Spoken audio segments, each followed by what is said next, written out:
हमारे सभी electronic media के सभी कैमरामैन और सभी हमारे फोटोग्राफर्स 100 दिन तीसरे कार्यकाल के सरकार ने पूरे किए हैं। गौरवशाली तीव्र गति से सरकार ने काम किया है और उसको लेकर के आज सभी पत्रकार एवं छायाकार मित्रों के बीच में आपसे रूबरू होने का अवसर मिला है। हमारे सभी मंत्रीगण श्याम सिंह राणा जी, रणवीर गंगवा जी और विपुल गोयल जी, हमारे श्रुति चौधरी जी, हमारे चीफ सेक्रेटरी महोदय और हमारे चीफ प्रिंसिपल सेक्रेटरी खुल्लर साहब, मित्रों, हमारा ये तीसरे कार्यकाल का 100 दिन कंटिन्यूटी में नॉन स्टॉप सरकार के हैं। मैं थोड़ा आप लोगों को पहले पीछे ले जाना चाहता हूं, क्योंकि हमारी सरकार ने 2014 से हरियाणा प्रदेश को नॉन स्टॉप आगे बढ़ाने का काम किया है। हरियाणा में कई बीमारी ही कहूं, कई बीमारियों से हरियाणा ग्रसित था। जैसे परिवारवाद की बीमारी थी, क्षेत्रवाद की थी, भेदभाव होता था। परंतु अगर आप देखें कि युवाओं के अंदर अविश्वास था कि नौकरी पढ़ने से नहीं, नौकरी तो चक्कर काटने से मिलेगी। किसी विधायक, मंत्री, मुख्यमंत्री के दरबार में हाजिरी लगेगी, तब जाकर के माँ बाप इंतजाम करता था, मोटा इंतजाम भी करता था, तब जाकर के कहीं उसको ये विश्वास होता था कि नौकरी लगेगी। परंतु गरीब व्यक्ति को तो अगर वो कहीं जमीन जमून बेच करके या गहने बेच करके इंतजाम करता था तो तब भी उसको नौकरी नहीं लगती थी। इस प्रकार का माहौल और वातावरण हरियाणा प्रदेश के अंदर था, जो मैंने कहा है कि राजनीतिक रूप से कई बीमारियों से ग्रसित था हरियाणा प्रदेश। परंतु पिछले ये तीसरे टर्म की भारतीय जनता पार्टी की सरकार उन सब बातों को मजबूती से बदलाव हरियाणा प्रदेश के अंदर करने का काम हमारी डबल इंजन की सरकार ने किया है। आदरणीय नरेंद्र मोदी जी के नेतृत्व में जो हमारी सरकार चली है, धीरे धीरे करके क्षेत्रवाद को समाप्त किया है।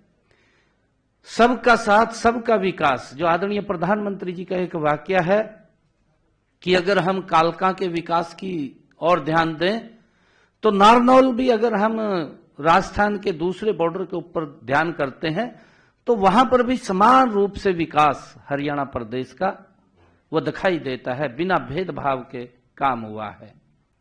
युवाओं के अंदर एक विश्वास जगा है। युवाओं के साथ साथ हमारी सरकार ने गरीब व्यक्ति के जीवन को बदलने का काम भी इस लगातार जो हमारी ये तीसरे टर्म की सरकार है उसने किया है। मैं थोड़ा आप लोगों का ध्यान कि हमने बड़े काम, पिछले जो बदलाव के काम हैं, उन बदलाव के कामों में हमने पिछले लगभग 2014 से हमारी सरकार ने क्या क्या काम किए हैं, वो थोड़ा मैं आपका ध्यान उसकी तरफ लाना चाहूंगा। फिर मैं 100 दिनों के ऊपर आपको बताना चाहूंगा कि 3 गुना गति से हमारी सरकार ने किस गति से काम किया है। 2014 से 2024 हम 25 में प्रवेश कर गए हैं। हमने सबसे पहले हरियाणा प्रदेश के अंदर जो एक बड़ा बदलाव किया है, जिसके अंदर माननीय सुप्रीम कोर्ट ने भी कहा कि यह अच्छा निर्णय सरकार का है, पढ़ी लिखी पंचायतों वाला हरियाणा पहला देश के अंदर प्रदेश बना है। ये बड़ा बदलाव हम उसके अंदर लेकर के आए हैं। दूसरा हमने बड़ा काम जो किया है, जो हमारे कर्मचारी थे, कर्मचारियों के ट्रांसफर पॉलिसी ला करके, नहीं तो एक बड़ा हरियाणा प्रदेश के अंदर ये एक सिस्टम चलता था कि भाई बदली बगैर पैसे के नहीं होती, परंतु हमने ट्रांसफर पॉलिसी ला करके घर बैठे व्यक्ति को सम्मान देने का काम किया है। आज मुझे खुशी है कि मैं आज आप लोगों से रूबरू हो रहा हूं। आज पूरे हरियाणा प्रदेश के हमारे सभी कर्मचारी भी आज शायद देख रहे होंगे इस बात को, परंतु मैं ये कहना चाहता हूं कि 95% कर्मचारी आज इस हमारी ट्रांसफर पॉलिसी से संतुष्ट हैं।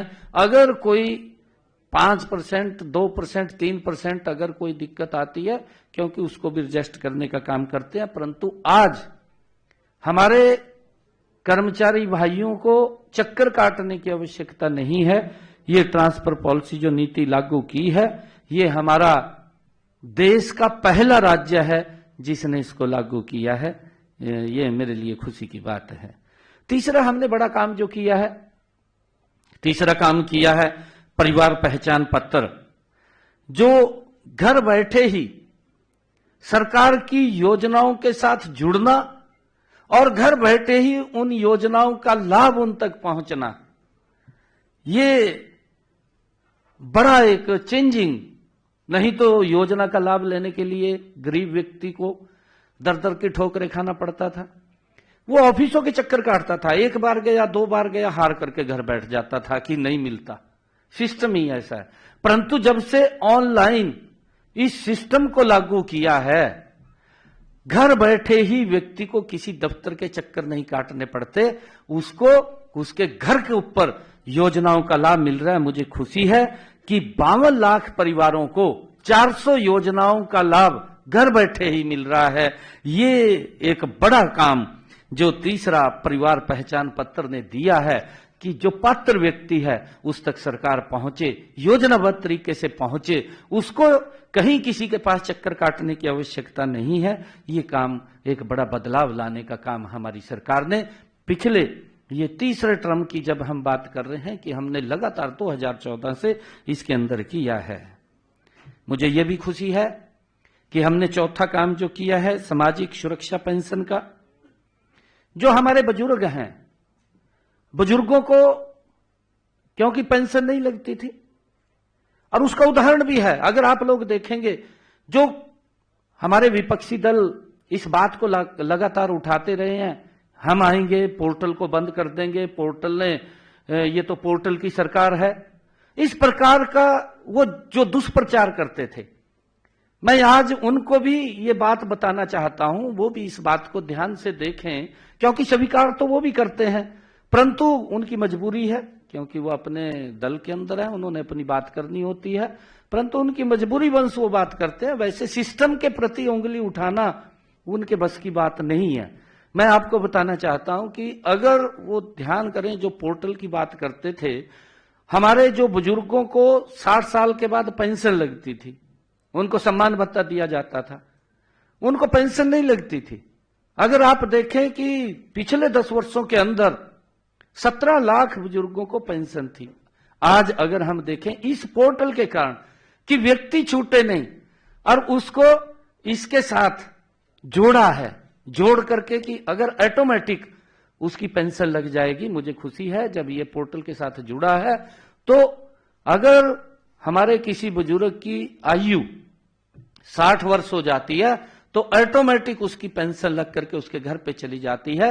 ये एक बड़ा बदलाव एक सिस्टम का, क्योंकि उसे ऑफिस के चक्कर नहीं काटने पड़ते, किसी कर्मचारी या अधिकारी के पास नहीं जाना पड़ता, घर बैठे ही उसको पेंशन लग रही है। एक बड़ा बदलाव इसके अंदर उसके जीवन के अंदर आया है, और उसका परिणाम यह निकला कि कांग्रेस अपने 10 वर्षों में हरियाणा प्रदेश में मात्र 17 लाख बुजुर्गों को पेंशन दे पाई, और हमने आकर के उसके अंदर डबल 2 गुना बढ़ोतरी की है।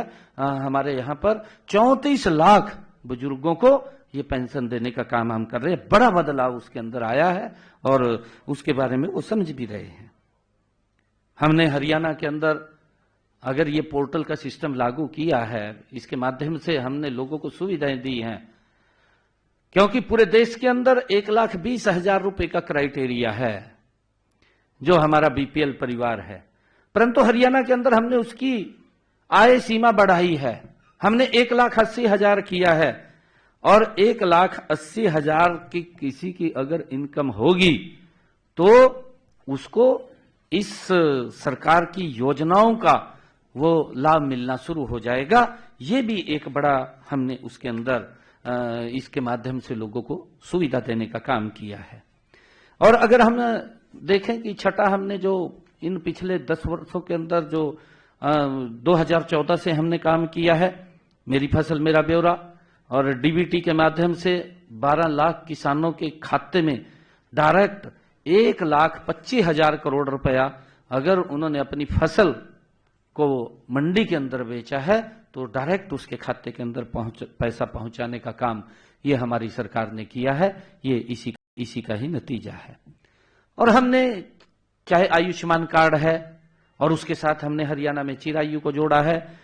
आयुष्मान और चिरायु को 45 लाख ऐसे परिवार जिनको 5 लाख रुपए का आयुष्मान का लाभ, अगर उसको कोई दिक्कत बीमारी आ जाती है, ये पहली ऐसी योजना आदरणीय नरेंद्र मोदी जी ने शुरू की जिसका एक गरीब व्यक्ति को बड़ा संबल मिला है।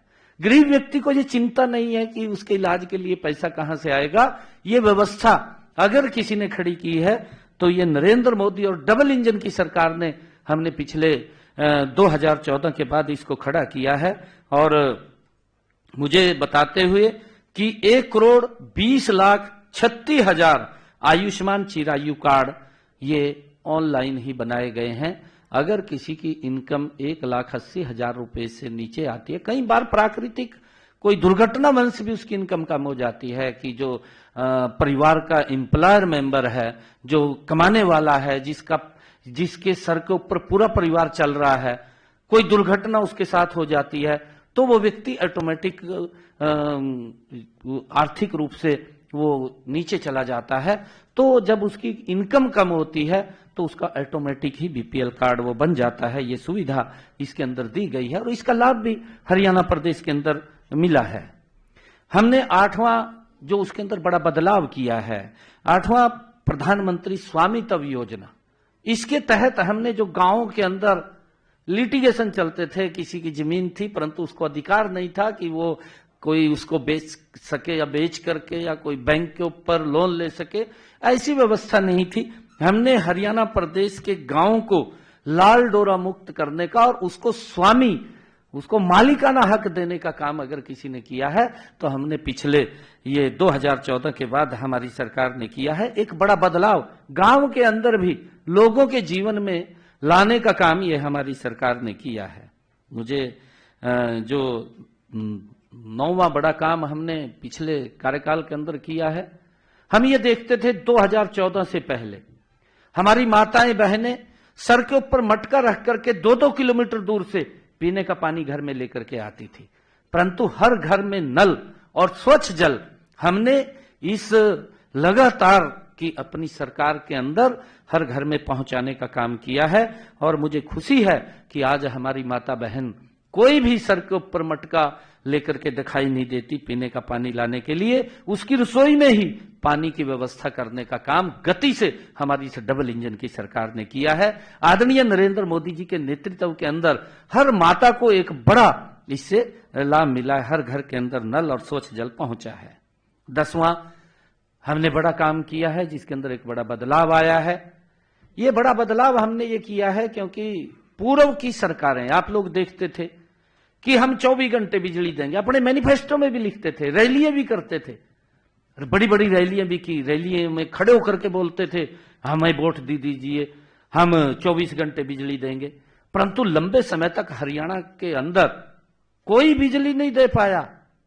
बिजली महंगी होती थी, बिजली कम आती थी, ऐसी स्थिति ये पूर्व की सरकारों के अंदर थी। परंतु एक योजनाबद्ध तरीके से हरियाणा प्रदेश के अंदर एक योजना बनी, हमारा गांव जगमग गांव, और उसका परिणाम यह निकला कि हमने 2014 के बाद आज लगभग 5,861 गांव, जो हमारे टोटल 6500 पंचायतें हैं, 6500 पंचायतों के अंदर से 5,861 ऐसे गांव हैं कि हमारे थर्ड टर्म की सरकार के अंदर 24 घंटे बिजली देने का काम ये हमारी सरकार कर रही है। एक बड़ा बदलाव इसके अंदर आया। आज लोग इस बात की चर्चा करते हैं कि दोपहरी के अंदर जब गर्मी पूरी होती थी, लाइट नहीं मिलती थी, खाने के समय लाइट नहीं मिलती थी, परंतु आज किसी को दिक्कत नहीं है, इस बात की चर्चा करते हैं। एक बड़ा बदलाव हमने पिछले ये 10 वर्षों के अंदर, हमारी तीसरी टर्म की सरकार के अंदर ये हमने किया है। हमने बेटियों के लिए एक बड़ा काम किया है। मैं देखता था कि बेटियां, इस बात को लेकर के उनके मन में पीड़ा होती थी, क्योंकि हमारे बेटियों के माँ बाप उनको बाहर दूर पढ़ाने के लिए नहीं भेजते थे। एक बड़ी दिक्कत का सामना बेटियों को करना पड़ता था। बेटियों के मन में होता था कि मैं पढ़ाई करूं, परंतु मजबूरी वंश वो पढ़ाई नहीं कर पाती थी। और हमारी सरकार ने पिछले 2014 के बाद एक रोड मैप तैयार किया, डबल इंजन सरकार ने, कि हर 20 किलोमीटर के ऊपर एक सरकारी राजकीय महाविद्यालय खुलेगा। 79 महाविद्यालय हरियाणा के अंदर खोले गए, और मुझे खुशी है जिसके अंदर 30 महाविद्यालय स्पेशल लड़कियों के लिए खोले गए। एक बड़ा बदलाव हरियाणा प्रदेश के अंदर बेटियों के जीवन में लाने का काम ये हमारी सरकार ने किया है। इसके लिए मुझे बड़ी खुशी है, क्योंकि हमने ये क्योंकि ये तीसरे टर्म की सरकार है, नॉन स्टॉप सरकार है, और लगातार हमारी सरकार हरियाणा प्रदेश के लोगों के जीवन के अंदर बदलाव लाने के लिए काम कर रही है। और हमने, क्योंकि ये पिछला थोड़ा मैंने इसलिए, क्योंकि और भी बहुत सारे ऐसे काम किए हैं, चाहे मेरा पानी मेरी विरासत हो, और चाहे सिंचाई योजना के तहत हमने काम किया हो, बहुत सारे, चाहे अमृत सरोवर के माध्यम से हमने काम किया हो। हम लगातार हरियाणा प्रदेश के लोगों के जीवन में एक बड़ा बदलाव, चाहे रोड का इंफ्रास्ट्रक्चर की बात करें, इन्हीं पिछले 2014 से लेकर के आज 2025, आज एक भी डिस्ट्रिक्ट ऐसा नहीं है जिसके अंदर 4 लाइनिंग रोड से वो जुड़ा ना हो। लोगों के जीवन के, उनके रास्तों को भी सरल और सुगम करने का काम ये हमारी सरकार ने किया है। मैंने कुछ, क्योंकि ये लगातार नॉन स्टॉप सरकार पिछले 2014 से डबल इंजन की सरकार आदरणीय नरेंद्र मोदी जी और हरियाणा की हमारी सरकार ये चल रही है, इसके अंदर हमने बहुत सारे काम पीछे किए हैं। प्रदेश के लोगों के जीवन में लगातार बदलाव लाने का काम, आदरणीय मनोहर लाल जी जो एक शब्द बोलते थे कि हरियाणा एक, हरियाणवी एक, उसको चरितार्थ करने का काम ये हमारी सरकार कर रही है। आदरणीय प्रधानमंत्री नरेंद्र मोदी जी का जो शब्द है, सबका साथ, सबका विकास और सबका प्रयास, उसको लेकर के हमारी सरकार निरंतर काम कर रही है। मुझे खुशी है कि आज हम, जब हमारी सरकार 100 दिन गौरवशाली हमारी सरकार ने पूरे किए हैं, आज हरियाणा प्रदेश के लोगों के अंदर इस सरकार के प्रति एक बहुत बड़ा विश्वास बढ़ा है। अगर आप लोग देखेंगे, आप लोग चर्चा करेंगे, क्योंकि जब तीसरे टर्म की सरकार आई है, इन 100 दिनों के अंदर लोगों के मनों में हमारी सरकार के प्रति एक बड़ा सम्मान और बड़ा विश्वास जमा है। और हमने भी 3 गुना गति से, आदरणीय प्रधानमंत्री जी ने कहा था कि यह सरकार तीव्र गति से काम करेगी, हमारी ये सरकार 3 गुना गति से काम कर रही है। मैं बताना चाहूंगा कि हमने 100 दिनों में क्या क्या काम किए हैं। 100 दिनों का समय भले ही कम हो, छोटा हो, लेकिन हमने जिस नॉन स्टॉप विकास का संकल्प व्यक्त किया था, उसकी सिद्धि में 100 दिन विकास की 3 गुना गति का साक्षी है। हम सब देख रहे हैं। वैसे तो संकल्प पत्र 5 साल के लिए होता है, 5 साल के अंदर पूरा करना होता है। अगर हम पड़ोस में बात करें हिमाचल प्रदेश की, दूसरी सरकार आने वाली है, लगभग 2 साल मेरे ख्याल से शेष बचे होंगे। अभी संकल्प पत्र की तरफ उन्होंने अपना जो घोषणा पत्र था उसकी तरफ देखा भी नहीं है, तो पूरा करने की तो बात क्या है, परंतु 5 साल के लिए होता है, 5 साल में वो पूरा करना होता है। लेकिन हमने 100 दिनों में ही 240 में से 18 संकल्प पूरे किए हैं। इस गति से काम किया है कि हमने जो हमारे संकल्प पत्र में 240 वायदे हमने हरियाणा प्रदेश के लोगों के लिए किए थे, उसमें से 18 वायदे हमने अपने इस 100 दिन के कार्यकाल में पूरे किए हैं और 6 संकल्पों के ऊपर गति से काम लग रहा है, क्योंकि उसकी कहीं अपनी किसी की आर्थिक रूप से कोई मंजूरी लेनी होती है, उसके कारण से उसमें थोड़ी देरी हो सकती है, परंतु उसके ऊपर काम चल रहा है, जल्दी ही वो भी अमल में आ जाएंगे। हमने कम से कम 50 और संकल्पों को पूरा करने की प्रशासनिक व वित्तीय अनुमोदन की प्रक्रियाएं जारी हैं, क्योंकि प्रशासनिक भी कहीं उसकी लेनी पड़ती है और वित्तीय भी हमें उसकी व्यवस्था खड़ी करनी पड़ती है। उस प्रक्रियाओं के लिए 50 और ऐसे संकल्प हमारे हैं जो उसके अंदर प्रक्रिया में हैं और जल्दी ही वो पूरे होंगे। हमें दृढ़ निश्चय के साथ आगे बढ़ रहे हैं। हमारी पूरी सरकार मजबूती से आगे बढ़ रही है। इन सभी संकल्पों को हमारी सरकार मजबूती से पूरा करेगी। एक वाक्य मुझे ध्यान आ रहा है कि आंधी तूफान बिजली बरखा, आंधी तूफान बिजली बरखा धूप घटा कम रोकेगी, मजबूती से पांव उठे तो कोई मंजिल दूर नहीं। ये हमारी सरकार तीव्र गति से काम करने वाली सरकार है। हम अपने तीसरे कार्यकाल में प्रदेश के विकास और जन कल्याण के निर्णयों समय की जरूरत के अनुसार ले रहे हैं। जो भी कोई निर्णय है, आज की जो आवश्यकता है हरियाणा प्रदेश को, उस अनुसार हम निर्णय कर रहे हैं और नई नीतियां बना रहे हैं। इन 100 दिनों में जो निर्णय लिए गए और जो विकास के कार्य किए गए, उनका विवरण हमने अभी अपनी जो पुस्तक लॉन्च की है उसके अंदर पूरा का पूरा दिया है। और अगर आप उसके अंदर देखेंगे 100 दिन में जो हमारी बुकलेट छपी है उसके अंदर हमने सभी इनका चर्चा की है। आपको याद होगा कि मैंने पहली बार जब मुख्यमंत्री पद की शपथ लेते ही नागरिकों की समस्याओं और शिकायतों का समाधान के लिए समाधान शिविर लगाने शुरू किए, क्योंकि लोगों को जो समस्याएं होती थी उनको हमने अधिकारियों को, जिसमें हमारा उपायुक्त और पुलिस अधीक्षक, पूरे अधिकारी, सभी विभागों के अधिकारी समाधान शिविरों में सुबह 9 बजे से लेकर के 11 बजे तक आम जन की समस्या को वो सुनते थे, उसका समाधान करते थे। एक ही जगह पर व्यक्ति अपनी समस्या लेकर के आता था, उसका समाधान वहां पर निकलता था।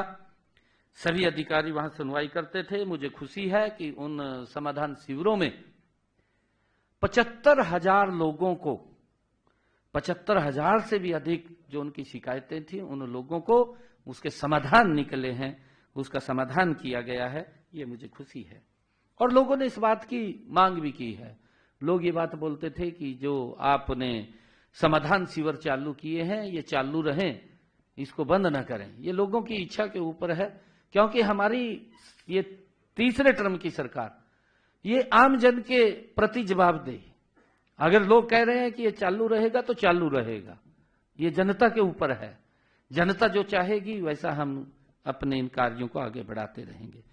सबको यह भी विदित है कि मैं चाहे घर पर हूं और चाहे मैं कार्यालय में हूं या प्रदेश में कहीं पर किसी स्थान के ऊपर हूं या हरियाणा में, मैं दिल्ली के अंदर हरियाणा भवन में हूं, मुझे काफी संख्या के अंदर लोग अपनी समस्याओं को लेकर के मिलते रहते हैं। और मेरा खुला है कि जहां भी कोई चाहे मैं मिल लेता हूं। और कई बार अगर कोई व्यक्ति रास्ते में भी हाथ दे ले, भाई रुक जा, तो मैं रुक जाता हूं, वहां भी रुक जाता हूं। कोई भी हाथ दे ले, भी कोई समस्या होगी, कोई बात नहीं। किसी गांव के अंदर भी खड़े हो जाते हैं लोग, तो रुक करके उनकी समस्याओं को सुनता हूं। उसके लिए हमने एक पोर्टल भी बनाया है, जन संवाद पोर्टल, वो हमने बनाया है। उसके ऊपर वो समस्याओं वो हम उसके अंदर ऐड करते हैं। मुझे खुशी है कि हमने पिछले 100 दिनों में उस जनसंवाद पोर्टल के ऊपर भी 45,000 शिकायतों का समाधान किया है। जो जनसंवाद पोर्टल हमने बनाया कि लोगों की समस्याएं आती हैं, कई समस्याएं ऐसी होती हैं कि कोई लिटिगेशन की है, कोई किसी कारण से हो रहा है, या कोई टेक्निकल कोई दिक्कत है, उसके कारण से उसमें दिक्कत आती है, नहीं तो दिक्कत नहीं आती, उसका तुरंत समाधान होता है। 45,000 हमने इस जनसंवाद पोर्टल के माध्यम से भी उन शिकायतों का निवारण किया है। मैं बताना चाहूंगा कि हमने माननीय प्रधानमंत्री नरेंद्र मोदी जी के सबका साथ सबका विकास के मूल मंत्र पर चलते हुए गरीब से गरीब व्यक्ति के उत्थान का काम जारी हमारी सरकार रखेगी। जिसे आज गरीब कहा जाता है, उसे विकसित भारत की सच्ची शक्ति वो इस देश की है। जिसको गरीब कहा जाता है वही विकसित भारत की सच्ची शक्ति है, और उसकी भावनाओं को और उनके आवश्यकताओं को ये सरकार प्राथमिकता के आधार के ऊपर पूरा कर रही है। इसी भावना से मैंने पहले दिन ही ठोस कदम उठाए हैं।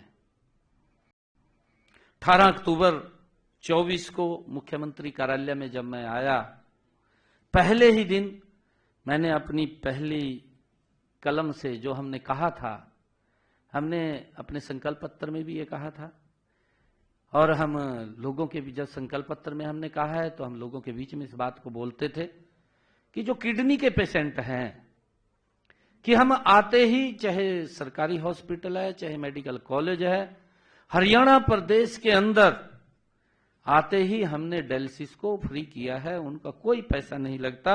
इस सेवा प्रदान करने का हमने उनको लाभ दिया है, और तब से लेकर आज तक प्रदेश के सभी मेडिकल कॉलेज या सिविल हॉस्पिटल्स के अंदर मरीजों को यह सुविधा अबाध रूप से मिल रही है। उनको कोई दिक्कत समस्या नहीं है। हमने जो संकल्प पत्र में कहा उसको पूरा किया है। हमने ये भी कहा था कि 18 अक्टूबर 2024 को हमारे मंत्रिमंडल की जो पहली बैठक हुई, उस पहली बैठक के अंदर ही हमने एक और निर्णय किया। वो निर्णय किया अनुसूचित जाति में वर्गीकरण को लेकर के, और उसमें अनुसूचित जाति में कुछ वंचित लोग इस प्रकार के थे कि उनको लाभ नहीं मिल रहा था। अब उनको भी लाभ मिलना वो शुरू हो जाएगा। वो निर्णय भी हमने आकर के अपनी पहली बैठक के अंदर किया है, जिसका हमने जिक्र भी अपने उसके अंदर किया था।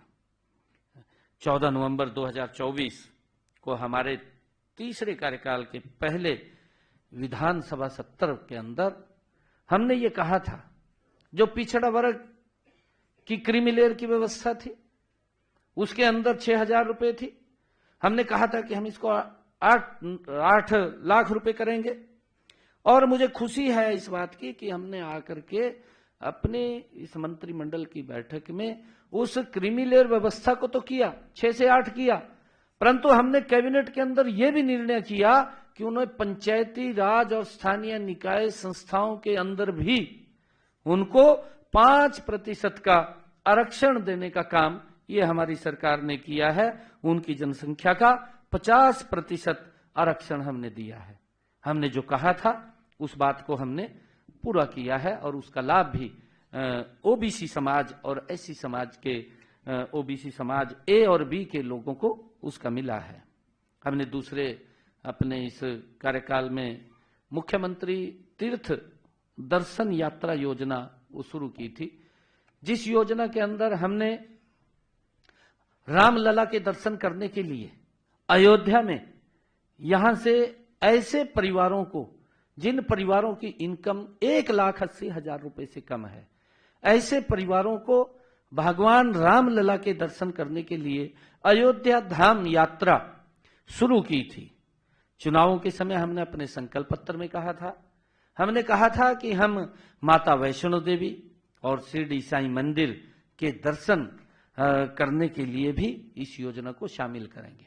हमने उसको शामिल किया है, और उसके साथ साथ हमने जो अभी प्रयागराज में महाकुंभ हो रहा है, उस महाकुंभ के अंदर भी हमने उसको जोड़ा है। और कल ही मैंने महाकुंभ के लिए यात्रियों की 2 बसों को भी झंडी दिखा करके रवाना किया है। ये हमने जो कहा है, लगातार हमारी सरकार उस दिशा के अंदर मजबूती से आगे बढ़ रही है। हमने अपने एक और जो आदरणीय प्रधानमंत्री जी का विषय था, पीएम सूर्य घर मुफ्त बिजली योजना, इसके तहत हमने कहा था कि हम 1 लाख घरों की छतों के ऊपर 2 किलोवाट का, जिन परिवारों की इनकम 1,80,000 रुपए से कम होगी, उन परिवारों की छतों के ऊपर 2 किलोवाट का सोलर पैनल लगाएंगे। पीएम सूर्य घर मुफ्त बिजली योजना। और मुझे खुशी है, इन 100 दिनों के अंदर हम गति से काम कर रहे हैं और तीव्र गति से काम करेंगे। 12,285 ऐसे परिवार हैं जिनकी छतों के ऊपर 2 किलोवाट का सोलर पैनल लग चुका है। हमने गति से इसको आगे बढ़ाया है। इसके ऊपर 1,10,000 रुपए का खर्चा आता है। 80,000 रुपया आदरणीय नरेंद्र मोदी जी देते हैं और बाकी का पैसा हरियाणा सरकार देती है। उस व्यक्ति को इसका लाभ मिलता है। हमने दुर्घटना में परिवार के किसी सदस्य की कोई मृत्यु हो जाती है या दिव्यांग हो जाता है, परिवार को दिक्कत आ जाती है, उसके ऊपर मुसीबतों का पहाड़ टूट जाता है, हमने योजना चलाई, दीनदयाल उपाध्याय अंत्योदय परिवार सुरक्षा योजना। ये जो दीनदयाल उपाध्याय अंत्योदय परिवार सुरक्षा योजना ऐसे परिवारों के लिए जिन परिवारों की इनकम 1,80,000 रुपए से कम है, ऐसे परिवारों को अगर कोई दुर्घटना हो जाती है परिवार के साथ, परिवार के ऊपर दुखों का पहाड़ टूट जाता है, तो उसको संबल देने के लिए ये योजना है। और 6,279 ऐसे परिवार हैं जिनके खाते के अंदर हमने पिछले दिनों ही 233 करोड़ 67 लाख रुपया आर्थिक सहायता के रूप में उनके खाते के अंदर पहुंचाने का काम हमारी सरकार ने किया है।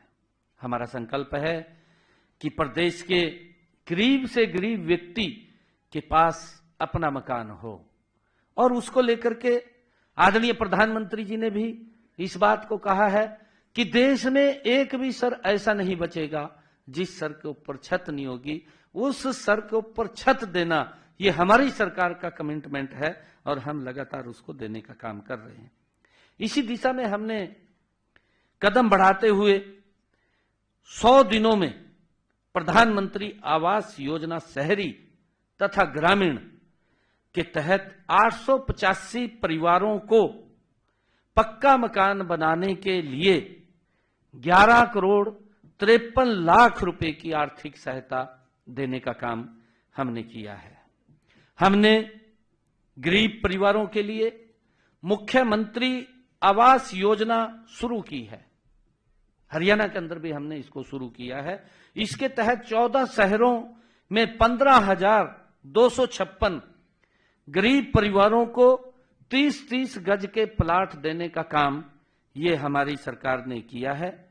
और अब तक 11 पंचायतों में हमने जो पिछले दिनों कहा था, क्योंकि मैंने एक कार्यक्रम सोनीपत में किया था, सोनीपत के अंदर ऐसे परिवार, क्योंकि पूर्व की सरकारों ने वो वोट देखते थे, वोट के लिए राजनीति करते थे, परंतु हम वोट के लिए नहीं, हम मन से काम करते हैं, ईमानदारी से हमारी सरकार काम करती है। गरीब व्यक्ति को कैसे मजबूत किया जाए, ये पीड़ा नरेंद्र मोदी जी के मन में है कि गरीब व्यक्ति के चेहरे पर खुशहाली है, गरीब व्यक्ति खुशहाल मजबूत हो, उसको लेकर के हमारी सरकार उस तक लाभ पहुंचाए।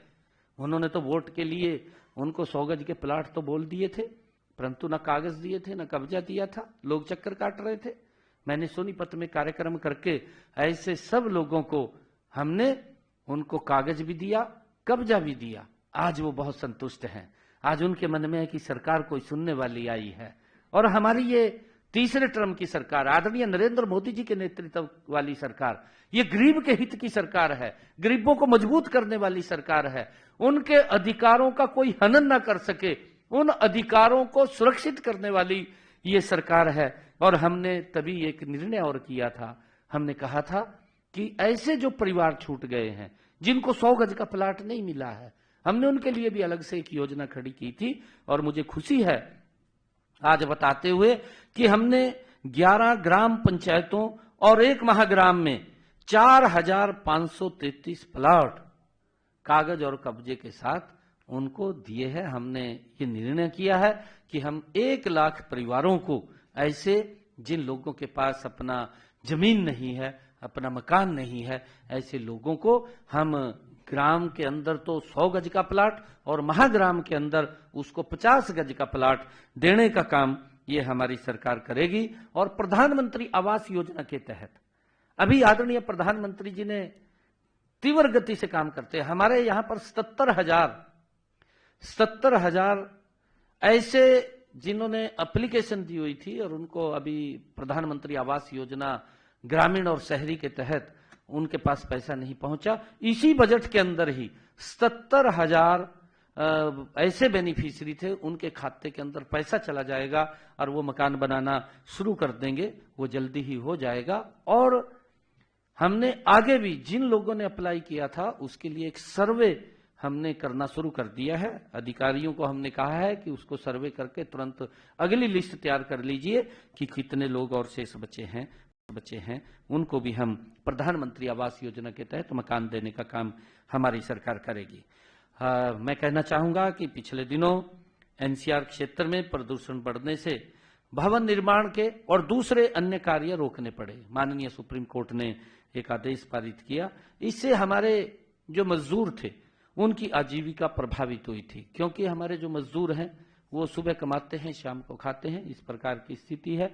कोरोना के अंदर भी इस प्रकार की स्थिति बन गई थी उनके सामने, परंतु सरकार मजबूती से उनके साथ खड़ी थी, उनको कोरोना में भी दिक्कत नहीं आने दी। और अब जब ये प्रदूषण को लेकर के उसके ऊपर जो ग्रेड 4 वो लगाया गया था, उसके माध्यम से हमने उनका जो गुजारा भत्ता है उसको फेज 1 व फेज 2 के अंदर उन सब ऐसे श्रमिकों को 4,51,00,000 हमारे जो पंजीकृत श्रमिक हैं उनके खाते के अंदर हमने 230 करोड़ रुपए वित्तीय सहायता के रूप में उनके खाते के अंदर पहुंचाया है, ताकि उनको पारिवारिक में कोई दिक्कत परेशानी ना हो। हमारी सरकार मजबूती से उनके हित के लिए काम कर रही है। इसके अलावा इसी अवधि में श्रमिकों के कल्याण की विभिन्न योजनाओं के तहत हमने 73,697 श्रमिकों को 50 करोड़ 28 लाख रुपए की वित्तीय सहायता वो भी दी है। हमने अपने इसी कार्यकाल के दौरान जो हीमियोफीलिया व थैलीसीमिया बीमारी से ग्रस्त रोगियों को भी अभी कैबिनेट के अंदर हमने फैसला किया है और फैसला करके उनको 3,000 रुपए मासिक पेंशन का लाभ देने का काम हमने किया है। यह पेंशन हर आयु, पहले तो 18 वर्ष के बाद मिलती थी, परंतु अब हमने उस कंडीशन को हटा दिया है और कंडीशन को हटा करके किसी भी आयु में जब इस प्रकार की बीमारी हीमोफीलिया या थैलीसीमिया बीमारी से अगर कोई ग्रस्त होता है उसको पेंशन देने का निर्णय हमने किया है और उसका लाभ ऐसे पेशेंट जो रोगी हैं उनको मिलेगा।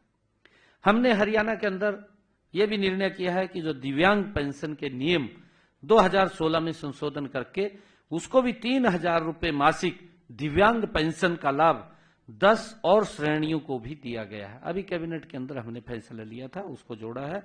इससे हरियाणा प्रदेश के 32,000 दिव्यांग जन लाभान्वित होंगे। 32,000 और लोग इसके अंदर जुड़े हैं, उनका बड़ा लाभ इस फैसले के माध्यम से जो हमने कैबिनेट के अंदर लिया है उसका लाभ मिलेगा। मैं बताना चाहूंगा कि हमने महिलाओं को भी स्वावलंबी बनाकर उनका सशक्तिकरण करना एक हमारा प्रमुख प्राथमिकता है। आदरणीय प्रधानमंत्री जी, हमारी डबल इंजन की सरकार महिलाओं को लगातार सशक्त और मजबूत करने का काम कर रही है। आदरणीय प्रधानमंत्री नरेंद्र मोदी जी ने देश की आधी आबादी को सशक्त बनाने के लिए पानीपत में बीमा सखी योजना का शुभारंभ किया। आप सब जानते हैं, इसमें महिलाओं को पहले साल 7,000 रुपए, दूसरे साल 6,000 रुपए, तीसरे साल 5,000 रुपए मासिक वेतन मिलेगा। और उन बहनों को जो वो बीमा करेंगी उसका कमीशन तो मिलेगा ही, कमीशन के साथ साथ हर महीने उन बहनों को अलग से 2100 रुपए भी प्रोत्साहन राशि देने का काम ये हमारी सरकार करेगी। इसके लिए एक बड़ी योजना आदरणीय प्रधानमंत्री जी ने बीमा सखी योजना वो पानीपत के ऐतिहासिक भूमि से लॉन्च की है। हमने ये भी निर्णय किया है जो हमने अपने संकल्प पत्र के अंदर भी कहा था और हमने बहनों को भी उसको आज लाभ मिल रहा है। मुझे खुशी है कि हमने इसको पूरा किया है।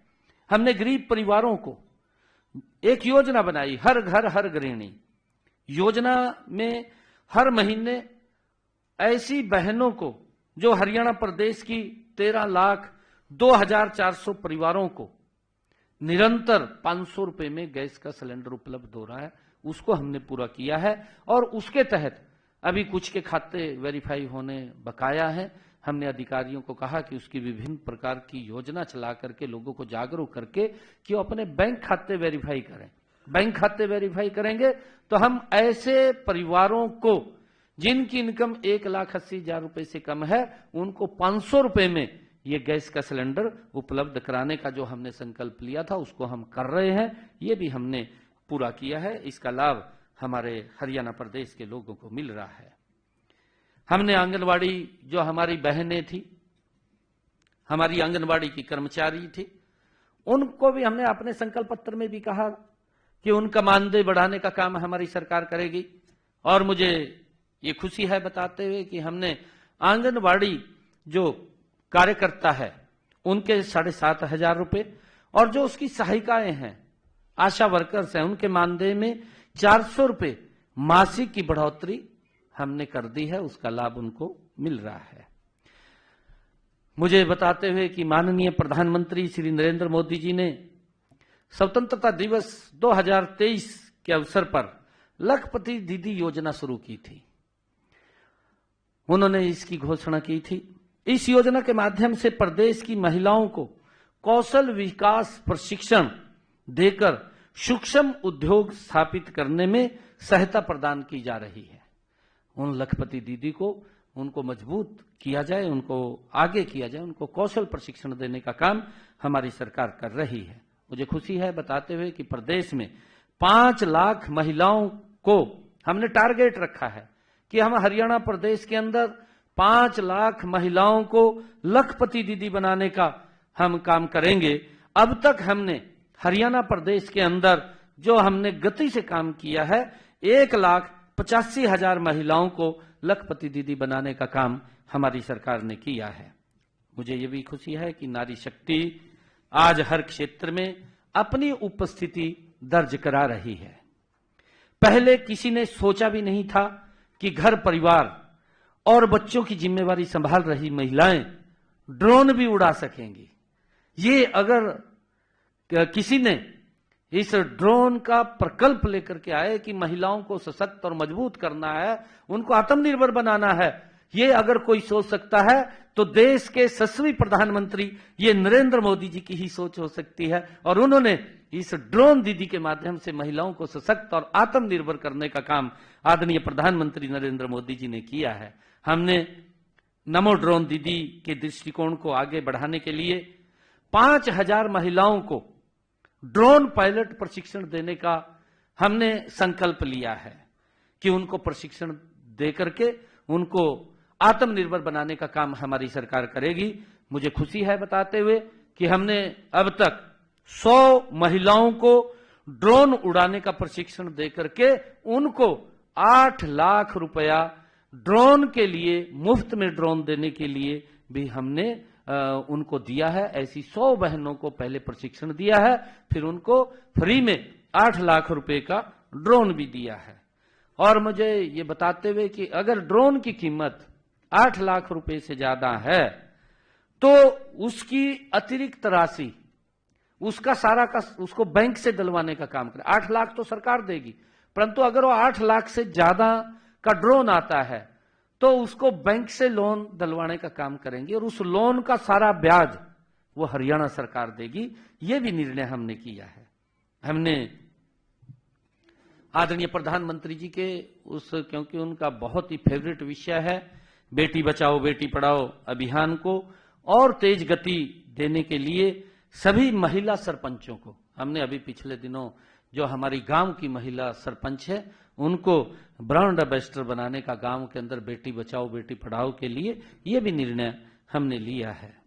मुझे खुशी है आप सबके बीच में बताते हुए कि हमने इन 100 दिनों के अंदर हमने जो संकल्प किया था कि मुख्यमंत्री, क्योंकि लगातार युवा हमारे पास आ रहे थे, क्योंकि आज मैं 100 दिन के ऊपर प्रेस कर रहा हूं, क्योंकि फिर भी बीच बीच में हमने, क्योंकि जब विपक्ष इस प्रकार की गतिविधियों में शामिल होता है और इस प्रकार की बातें करता है, एक तरफ तो वो बोलते हैं कि बेरोजगारी फैल रही है विपक्ष के लोग। अरे 10 वर्ष वो भी रहे थे, हरियाणा प्रदेश के मुख्यमंत्री रहे, उनको तब तो बेरोजगारी दिखाई नहीं दी। परंतु राजनीतिक दृष्टि से, क्योंकि उन्होंने राजनीति करनी है, उन्होंने जिंदा रहना है, परंतु वो इस प्रकार की घटिया राजनीति ना करें। क्योंकि मैंने इलेक्शन के अंदर भी ये बात कही थी कि आप युवाओं के साथ खिलवाड़ कर रहे हैं, युवाओं की भावनाओं के साथ विपक्ष खेलने का काम कर रहा है, दुर्भाग्यपूर्ण है, ये नहीं करना चाहिए। उन्होंने, युवाओं के रिजल्ट तैयार थे जब हमने कहा था कि हम युवाओं को बिना पर्ची बिना खर्ची के नौकरी दे रहे हैं। वो जाकर के चीफ इलेक्शन कमीशन पे गए, वो कोर्ट में गए और जाकर के कहा कि रिजल्ट ना निकाला जाए। ये युवाओं के भावनाओं के ऊपर कुठाराघात ये कांग्रेस और विपक्षी दलों ने किया था। मेरे पास युवा आए, कहने लगे कि आप रिजल्ट निकाल दो। मैंने कहा कि मैं तो नहीं निकाल सकता रिजल्ट, तो क्योंकि मखा कांग्रेस के लोग वो चीफ इलेक्शन कमीशन पे गए और उसने लेटर निकाल दिया है कि जब तक कोड ऑफ कंडक्ट लगा हुआ है तब तक आप कोई भी रिजल्ट नहीं निकालेंगे। और किस प्रकार से उनकी भावनाओं के साथ खेल रहे थे, किस प्रकार की बातें इलेक्शन में कर रहे थे। वो ये बात बोल रहे थे कि मेरे हिस्से में 2000 आएंगी, मैं अपने हिस्से की नौकरी दूंगा। कोई बोल रहा था कि मेरे जितने हिस्से में आएंगे उतनी नौकरी दूंगा। और यहां तक कि एक व्यक्ति तो उनका जो प्रत्याशी था, चुनाव लड़ रहा था, वो ये कह रहा था कि मुझे 50 वोट दो, मैं 50 वोट पे एक नौकरी दूंगा। अरे किस प्रकार से उनकी भावनाओं के साथ खेल रहे थे, किस प्रकार से खिलवाड़ कर रहे थे। अरे जिस प्रकार का 2014 से पहले का सिस्टम था, उस सिस्टम को दोबारा स्थापित करना चाहते थे। युवाओं के अंदर भय था। युवा मेरे पास आए, युवा रो रहे थे, युवा ये कह रहे थे कि आप रिजल्ट निकालिए। मैंने कहा कि मैं रिजल्ट नहीं निकाल सकता जब तक, परंतु मैंने उनको एक इंश्योरेंस दिया, मैंने उनको एक आश्वासन दिया कि मैं शब्द बाद में लूंगा, पहले मैं आप लोगों को ज्वाइनिंग लेटर दूंगा। और मुझे खुशी है इस बात को बताते हुए कि हमने युवाओं की उस भावना को, उस विश्वास को कायम रखा है। और हरियाणा प्रदेश के लोगों का मैं दिल से धन्यवाद करता हूं, उन परिवारों का धन्यवाद करता हूं कि जिन्होंने इस सरकार के अंदर तीसरे टर्म में एक बड़े मैंडेट के साथ विश्वास व्यक्त किया है। मेरी सरकार की जिम्मेवारी है कि हम युवाओं के उस भावना को किसी भी ऐसे व्यक्ति से कुचलने नहीं देंगे जो कुचलने की कोशिश कर रहे थे। हम उनको बाहर करने का काम किया। मैंने युवाओं से ये आश्वासन दिया कि मैं शब्द बाद में लूंगा, परंतु पहले आपको ज्वाइनिंग लेटर दूंगा, ज्वाइनिंग कराऊंगा। और मुझे खुशी है कि हम उस संकल्प के ऊपर पूरा उतरे हैं। हमने 25,000 युवाओं को पहले ज्वाइनिंग दिया, फिर मैंने अपने ज्वाइनिंग के ऊपर साइन किया रजिस्टर में बैठ करके, पहले उनको मिला। ये मेरे लिए बड़ी खुशी की बात है और मुझे बड़ा गर्व भी होता है। और आगे भी मैं हरियाणा प्रदेश के युवाओं को यह कहना चाहूंगा आज, क्योंकि ये बड़ा मार्मिक विषय है, क्योंकि कांग्रेस और अन्य जो दल हैं वो उनकी भावनाओं के साथ खिलवाड़ करते हैं। गरीब व्यक्ति तो सोच भी नहीं सकता था कि उसका बच्चा सरकारी नौकरी लग जाएगा। आज अगर सोच बनी है तो ये सोच ऊपर आ जाएंगे, ऊपर आ जाएंगे। साहब यहां जो इधर आ जाओ, यहां यहां